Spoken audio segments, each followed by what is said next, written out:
안녕하세요. 해피트리입니다. 무시무시한 암, 당뇨병 같은 질병, 교통사고, 실직, 이혼, 사업 실패 등 수도 없이 이 사회에서 우리를 절망적으로 만드는 것이 꽤 많습니다. 이것은 표면적으로 보여서 즉각의 두려움과 실패를 느끼게 하는데요. 오늘은 눈에 보이지 않는 우리의 일상 중의 하나인 SNS에 대해 이야기해볼까 합니다. SNS는 소셜 네트워크 서비스의 약자로 말 그대로 사회적인 네트워크를 연결시켜주는 인터넷 매개체입니다. 인스타그램, 페이스북, 틱톡과 같은 거죠. 이 SNS는 미쳤습니다. 잘 쓰면 약이 되고 못 쓰면 약도 없는 도구로 변질되죠. 이 두 가지 악영향을 끼치는 요소가 있는데요. 첫 번째는 특히 쇼츠 부분입니다. 인간의 뇌는 도파민이 활성화될 때 쾌락과 환희를 느끼는데요. 심리적 보상이 될 때 나옵니다. 문제는 이 도파민이 같은 강도로 일정하게 생성되는 것이 아니라 그보다 더한 보상을 요구하도록 만드는 구조입니다. 처음에는 10초짜리 쇼츠를 재밌다고 5번 본 게 내일이 되면 5개에서 10개로 늘어나는 것은 순식간이죠. 아무리 똑똑하고 사리분별을 잘한다는 사람이라도 할 일이 없을 때, 멍 때리거나 습관적으로 유튜브를 켰을 때 이 쇼츠의 늪에 빠지면 헤어나오기가 결코 쉽지 않습니다. 저도 쇼츠에 중독되어 봤는데요. 우리나라 사람들 콘텐츠 너무 잘 만듭니다. 빠져들 수밖에 없이 잘 만들어요. 그래서 넘기다 보면 또 AI가 자동으로 알고리즘을 본인이 머물러 있는 시간대를 분석해서 자동으로 선호하는 채널이나 콘텐츠를 더욱 많이 띄워주게 됩니다.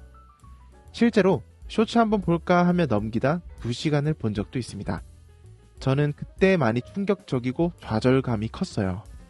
이렇게 되면 덫에 걸린 상황에서 밧줄로 몸까지 묶이게 되는 거죠. 자신이 좋아하는 것으로 불과 10여 초짜리의 만족감을 얻을 수 있는 것이 우리 주변에는 잘 없습니다. 심지어 누워서 엄지손가락 하나를 까딱하는 것만으로 이 심리적 보상은 채워지게 되죠. 경험을 해보신 분들은 공감하실 거라 생각합니다. 하지만 이 SNS에 중독되면 맨 처음 말씀드렸던 무시무시한 질병, 사회적인 문제를 일으킬 수 있는 보이지 않는 큰 문제점이 될 수 있다는 것에 주목해야 합니다. 침대에 누워 아침 밤마다 쇼츠를 시청하게 되면 눈과 목은 물론 생체 리듬도 파괴되고 전자파로 인한 악영향도 절대 무시할 수 없습니다. 운동 부족, 불규칙적인 잠과 식사 등으로 우리 몸은 차츰 망가져가게 되죠. 그리고 누구나 영상을 올릴 수 있는 크리에이터의 신분으로 잘못된 정보들도 너무 많고요. 무엇보다 아까 말씀드렸던 자신의 취향에만 맞춰진 알고리즘 덕분에 보는 시야도 좁아진 상태로 깊게 파고들기만 할 뿐 넓은 시야를 가질 수 있는 능력이 점점 떨어지게 됩니다. 그렇게 되면 타인을 이해하지 못하는 경향도 자연스레 생길 수 있고 사회생활도 문제가 될 수 있죠. 요즘 TV 프로그램 중에 SNL과 같은 프로그램을 보면 MZ세대의 업무 스타일을 비판하며 꼰대 문화와 신세대 문화를 양분화시키는 이유도 서로 자라온 환경이 달라서 그럴 겁니다. 악영향의 두 번째로는 비교 심리입니다. SNS는 자신이 보기 싫든 좋든 무조건 화면에 띄우고 그 다음 우리 눈에 받아들일 수 있는 수동적인 형태가 취해집니다. SNS에는 유독 검증되지 않은 부자가 많습니다. 쉽게 돈 버는 벼락 부자들도 많이 보이고요. 그렇게 되어 평균 올려치기가 되어버린 우리 사회에서 이런 것들을 자주 접하다 보면 상대적 박탈감과 의욕을 잃을 수 있고 심하면 자기 부정, 무력감, 사회 참여 거부 등 문제가 될 수 있는 여지도 다분합니다. 실제로 젊은 층에서는 청년 백수, 쉬어스 인구가 60만 명 이상으로 대폭 상승할 만큼 비교 문화에 물들어버린 사회 초년생 20, 30대들이 이러한 영향을 많이 받은 것도 큰 원인이 되었다고 생각합니다.